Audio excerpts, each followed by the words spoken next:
Episode की शुरुआत गुरु से होती है। गुरु रूहानी के घर में सबके साथ खाना खाता है और रूहानी की माँ के हाथ के खाने की तारीफ करता है। इसके बाद गुरु कहता है कि अब रूहानी के लिए जो भी रिश्ते आएंगे उनका इंटरव्यू वही लेगा। वह साफ कह देता है कि अगर उसे लड़का पसंद नहीं आया तो वह आखिर में तलाक देने से भी मुकर जाएगा। इसी बीच गुरु का सामान भी रूहानी के घर पहुंच जाता है। तभी तेजस्वी भी अपना सामान लेकर वहां आ जाती है। वह कहती है कि अगर गुरु रूहानी के घर रहेगा तो वह भी अपने होने वाले पति के अधिकार से यहीं रहेगी। घर के सभी लोग यह देखकर हैरान रह जाते हैं। रात में सोने के दौरान घर में नया ड्रामा शुरू हो जाता है। तेजस्वी गुरु के कमरे तक पहुंचने के लिए पूरे घर की बिजली बंद करवा देती है। अंधेरे का फायदा उठाकर वह गुरु के कमरे में जाने की कोशिश करती है, लेकिन गलती से संदीप के कमरे में पहुंच जाती है और उससे लिपट जाती है। शोर सुनकर घर के सभी लोग वहां पहुंच जाते हैं।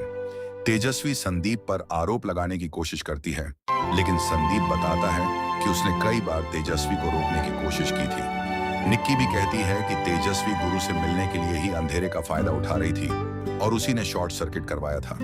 इसके बाद रूहानी की माँ तेजस्वी को जमकर डांटती है और कहती है कि वह उनके घर की मर्यादा खराब नहीं कर सकती। इसके बाद गुरु के पिता का फोन आता है।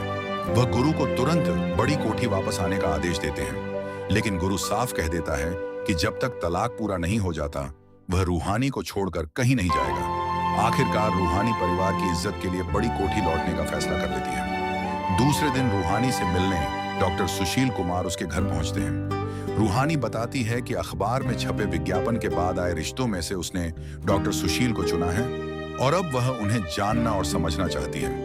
गुरु डॉक्टर सुशील को देखकर नाराज हो जाता है और उनका मजाक उड़ाता है, लेकिन रूहानी साफ कह देती है कि इस बार बिना समझे कोई फैसला नहीं करेगी और पहले डॉक्टर सुशील को अच्छी तरह जानेगी। घर में इस बात को लेकर फिर बहस शुरू हो जाती है। आखिर में तेजस्वी कहती है कि अगर डॉक्टर सुशील यहीं रहेंगे तो रूहानी का रिश्ता जल्दी तय हो जाएगा और सबकी समस्या खत्म हो जाएगी।